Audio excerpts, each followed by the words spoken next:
from the city of Vancouver, brought to you by MMACanada.net and Blue Line Sports. This is Radio TKO, hanging out with the fellas, also hanging out with local to the Lower Mainland, and I'm talking about a fighter very prominent right now at the 145 division, and that's Gary St. Lion Mangat. How you doing, Gary? Hey, what's up, guys? How you doing? Good, man. Just hanging out. Want to say thanks for joining us first and foremost. Myself, I was privy to see you fight cage side there a couple weeks ago, but I know the guys seen the fight on the Fight Network as well from the first event. You're really doing your thing out there, man. What's MMA mean to you, and how did you get involved here in the Lower Mainland? MMA's basically been it's been a life-changing experience for me. I've only been fighting for about, I'd say, 2.5 years to 3 years. Before that, I really had no background coming into the sport. I moved up here from up north, from the Caribou, about 3 years ago. I was only up here for school. I came up here on scholarships to go to school, become an accountant and whatnot, and I just kind of discovered MMA. And then from there, it just became an obsession, and it was a mental challenge right from the get-go. It was the toughest thing I've ever encountered. It was the hardest thing I've ever done, and I just didn't want to give it up. Gary, where do you get the nickname St. Lion from, man? I'm trying to figure it out, and it's a tough one to crack. I know, I get asked that almost every time. St. Lion comes from, before I ever started MMA, I was going to this Sikh youth camp, and that's where I met these weapons martial artists who are from the UK. They're probably one of the best weapons martial artists in the world. They performed in front of the Queen, and I had met them, and just being around their energy, the spiritual side of them, it was amazing. And they noticed as being around a week of them, they're like, you're destined to do something really good out there. And they're like, you know something, you're a really nice guy, so you have the heart of a saint, but you can see there's a lion inside of you. So they came up with the name St. Lion. And then when I started fighting, it just kind of stuck on because they kept referring that to me. And then St. Lion just seemed like the name that would just kind of get me going right before the fight, and it just stuck on. Do you ever get really nervous before a fight, or are you one of those guys that just, ice in your veins, cold-hearted, and you're still in there? Like, what's your pre-fight routine all about? I'm nervous, man. I'm nervous before every fight, but that's the beauty of the MMA game. It's that you face fear and you become mentally stronger because now you have to face that fear. It's not like I go in there comfortable. I have to step out of my comfort zone. So usually about 10 minutes before the fight, my change room will look at me, my dressing room, my coach is like, for the last fight. The closer the fight gets, the quieter I get. The quieter I get, my face kind of starts changing. I kind of start zoning people out. I don't really see, and they can tell I don't see anybody around me. I just kind of go into a weird kind of trance, kind of a dark almost kind of trance. And then when I'm in the cage, I just kind of wake up and the crowd around me disappears, and then next thing you know, the ref said go, and the fight starts. Beautiful. Gary, how about having a world champion like Viviano Fernandez as one of your teachers? It's amazing because I kind of have a pyramid that I can build myself around. And the thing about Revolution Fighters is, and being around Viviano, is that we're not just disciplined. We're not just disciplined to act in the cage. We're disciplined to be raised as good men outside of the cage. And that's something being around for Viviano from day one, that I've been raised to be a good person in and out of the cage, to represent the sport to the best of my ability. And that's what's made me a good fighter now, is that having Viviano always kind of throwing me some mentorship, throwing me advice all the time in training inside and outside the cage, that's made me a better person now because of that. And it's been the biggest thing to have Viviano around because of that. There's also a couple other pro fighters out at the gym as well from time to time, maybe not full-time, but Coulter Gill as well as Cajun Johnson and Blake Frederickson. What's it like to have, guys that are legitimately in the industry and in the business that you can kind of hang out with and learn from, rather than dudes that just want to read magazines and talk about it, Yeah, exactly.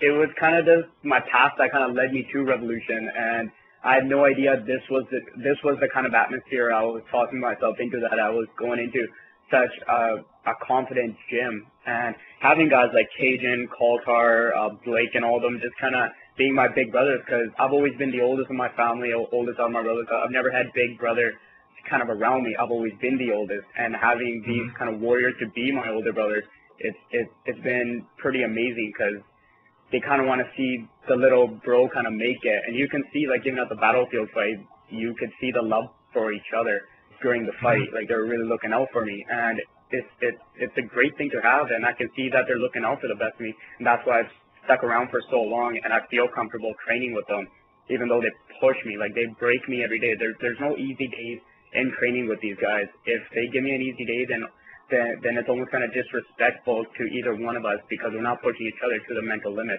The kind of love that this brotherhood has is we break each other every single day so the opponent cannot break us. Like they say, train hard makes the fight easy, right? And that's kind of the philosophy we've always stuck with.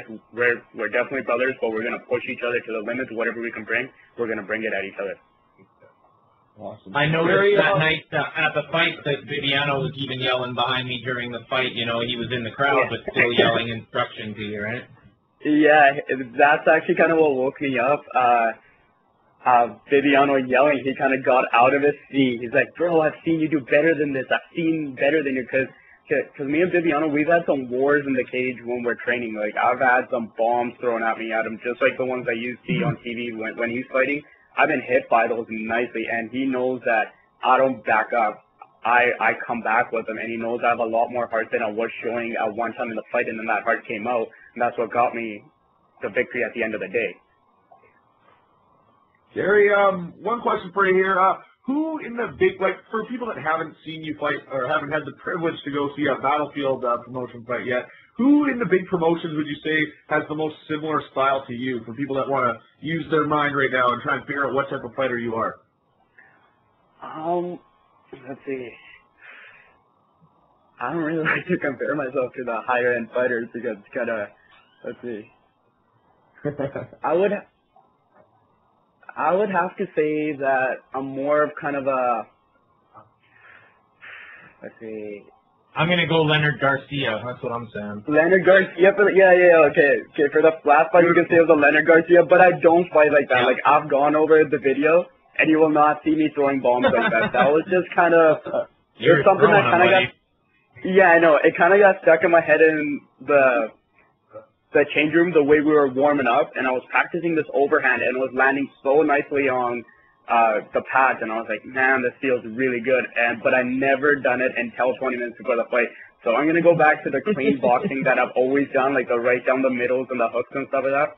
So I cut angles a lot, what you'll be seeing from now on. So I would say, like, when Frankie Edgar kind of fought Sean Shirk, you'll be seeing more of that if you've ever seen that fight, where he's always on the outside, always cutting to the side. Right. Leonard Garcia was probably for that fight. I would say more, I'm kind of molding myself out to be kind of a Uriah Faber explosive kind of thing. Okay. Oh, go ahead, Cor. Sorry, go ahead. I was just going to ask, what's the word on going pro, man? Are you thinking about doing that coming up here? Or? I am going to go pro, but it seems like I'm going to do 2 more fights, and the next 2 fights are going to be for belts. The first one is possibly in 5 weeks in Washington for the Fight Night Entertainment Washington belt. That's the same promotion that Randy's son, Ryan Couture, fought on. We both had our amateur debut on the same night. He was co-main event, I was main event. He's already fought for the 155 title. That's where his one loss came from, was on that promotion. So now my turn's come around, and I'm going to go down there and actually fight on 135 for their title, possibly October 9th in 5 weeks from now. And then Jay, the president of Battlefield, has contacted me. He's like, if you stay amateur for a couple more fights, I'm the next one in line for the vacant featherweight title. And he's setting up some fight between Chris Day and another opponent from the States. Whoever wins out of that will face me in January for the featherweight title. And it seems like if I can get 2 belts at amateur, I think it's a good time to step over to pro now. But I might as well get the hardware, right, since I'm already set up for it. For sure. With 2 title fights on the go, do you change anything with your training, or do you just kind of make sure you're doing what you're doing to the next level? Do everything to the next level. Keep that hunger going. Always assume that I've always assumed that the guy that I'm facing is training harder than me, and that's always worked well for me. I lose sleep over training. I'd rather be in the gym at all times. I'm actually going to training right now. Right after this, I gotta go swim 100 laps in the pool. I'm just I took my 1 week off, and now I'm back in training. I'm hungry. I want it. After watching UFC, I'm definitely even more hungry now. So I just want those 2 titles. I'm just imagining it, like, you know, having 2 belts around my waist would definitely be something amazing, and it'd be definitely history for Washington, for a Canadian to hold it first of all, and then a first Sikh to ever hold the Washington title, and then bring it back home. I'm sure they wouldn't be happy about it in Washington about that. Definitely not. Yeah. That's exactly what I hope can happen for you. What's the date again? Tell everybody where they can catch that fight or when they catch it. Or? October 9th at Uksak Casino. Go to fightnightentertainment.com to find out more information. I know it's on there, the casino location, fightnightentertainment.com.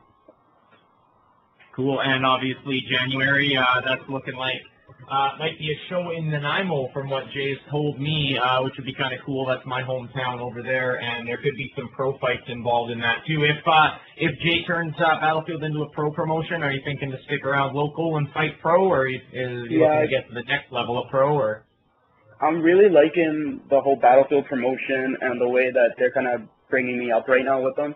So I don't see what's wrong with me not staying with them when they turn pro. I think they're turning pro after the January show is what I'm hearing. That's why I'm fighting for the featherweight title in January, and then in February I think they're doing another show, and that one will be the pro show in Nanaimo, and that might be my pro debut on that show. So it might be pretty soon right after that.